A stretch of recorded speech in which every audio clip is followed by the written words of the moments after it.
पिछले सेशन में जो हमने एग्जांपल देखा था उसमें हमने कस्टमर को जो सेल्स किया है वो अपनी ही स्टेट में किया है, और इस एग्जांपल में थोड़ा सा अलग देखेंगे हम लोग। 2.5 लाख से ऊपर अगर आपका कोई बिल है और इंटरस्टेट सेल्स अगर आप करते हैं तो उस केस में आपको bill wise detail GST return में देनी ज़रूरी होती है। तो इस केस को हम लोग इस एंट्री के द्वारा सीखने वाले हैं, जो इस सेशन में हम सीखने वाले हैं।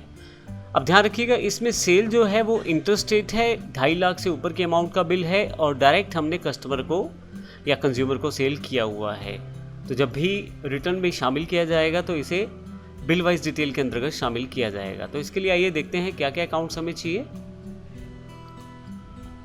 सबसे पहले यहाँ पे क्योंकि सेल्स इंटरस्टेट है तो सेल्स इंटरस्टेट का मैंने एक लेजर क्रिएट कर लिया है।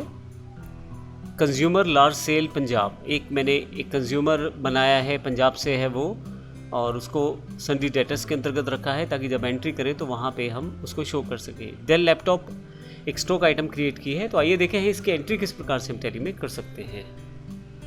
अब यहाँ पे हम गेटवे ऑफ टैली के पास हैं। यहाँ से मास्टर्स में सबसे पहले लेजर्स क्रिएट करेंगे। अकाउंट्स इन्फो में लेजर्स में मैं यहाँ पे अल्टर का इस्तेमाल कर रहा हूँ, आप क्रिएट का इस्तेमाल करेंगे क्योंकि मुझे यहाँ एक लार्ज बिल निकालना है कस्टमर का, कंज्यूमर का 2.5 लाख से ऊपर का। तो इसके लिए मैंने एक इंटरस्टेट कंज्यूमर का अकाउंट क्रिएट किया है। यहाँ से लेज़र क्रिएट किया है मैंने यहाँ पे कंज्यूमर लार्ज, और सन्डी डेटर्स के अंतर्गत इसको रखा है। पंजाब का इंटरस्टेट यह कस्टमर है।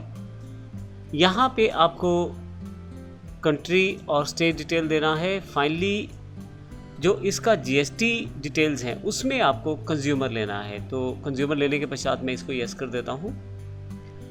सेल्स इंटरस्टेट का मैंने एक अलग से यहाँ पे अकाउंट बना रखा है, सिंपल अकाउंट है यहाँ पे गुड्स, और फाइनली मैंने इसको यस कर देता हूँ। एक आइटम है, उसकी जानकारी इन्वेंट्री इन्फो पर आकर आप स्टॉक आइटम्स पे ले सकते हैं। अल्टर पे जाकर डेल लैपटॉप का मैंने यहाँ पे अलग से कैटेगरी के अंतर्गत लैपटॉप में डिफाइन कर रखा है, और फाइनली यहाँ से गुड्स में 20 पीस मेरे पास स्टॉक में मैंने दिखा रखे हैं। इसके एस्केप करके बाहर आ जाता हूँ। आइए इसकी एंट्री की बात करते हैं। डिस्प्ले पे आते हैं। सबसे पहले डे बुक और F2 के साथ मैं 1/4 से लेकर 31/7 तक की सभी एंट्री यहाँ शो कर लेता हूँ।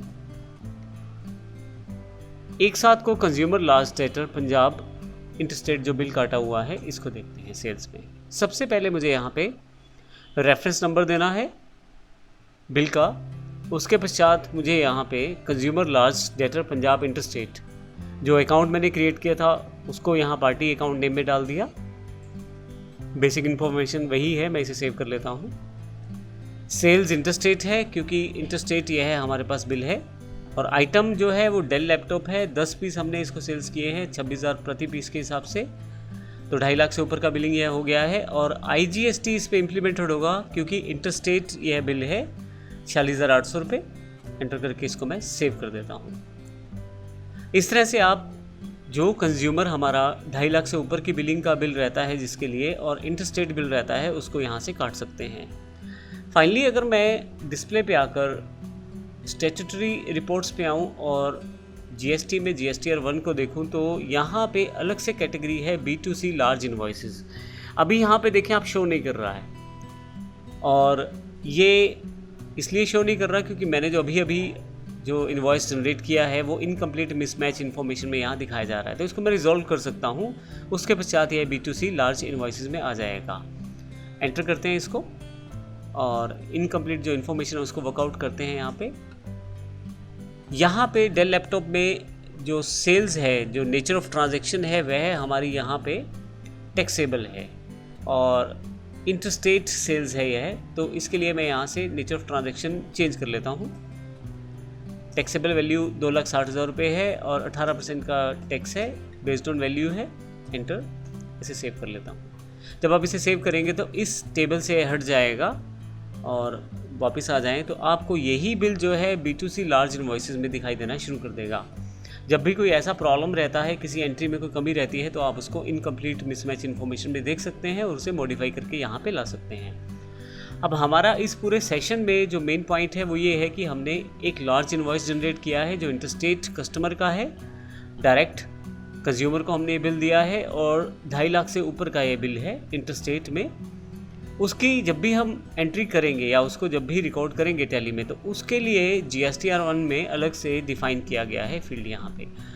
तो इस तरह से हम यहाँ पे शो कर सकते हैं अपनी B2C लार्ज इन्वॉइसेस, अर्थात बिजनेस टू कस्टमर या कंज्यूमर लार्ज इन्वॉइसेस की इन्फॉर्मेशन को। स्मॉल इन्वॉइसेस हमने पिछले सेशन में देखे थे। अब नेक्स्ट सेशन से हम बात करने वाले हैं रिटर्न्स के बारे में। तो जो हमारे पास रिटर्न्स हैं वो कौन सी हैं, किस प्रकार हमें उन्हें फ़ाइल करना है, कब कब फाइल करना है, ये सारी की सारी डिटेल इन्फॉर्मेशन हम अगले सेशन से शुरुआत करने वाले हैं और GSTR 1, 2, 3B या 3 के बारे में पूरी जानकारी लेंगे कि कौन कौन सी रिटर्न्स कब कब जाएंगी और क्या क्या उनके लिए रिक्वायरमेंट्स हैं। धन्यवाद।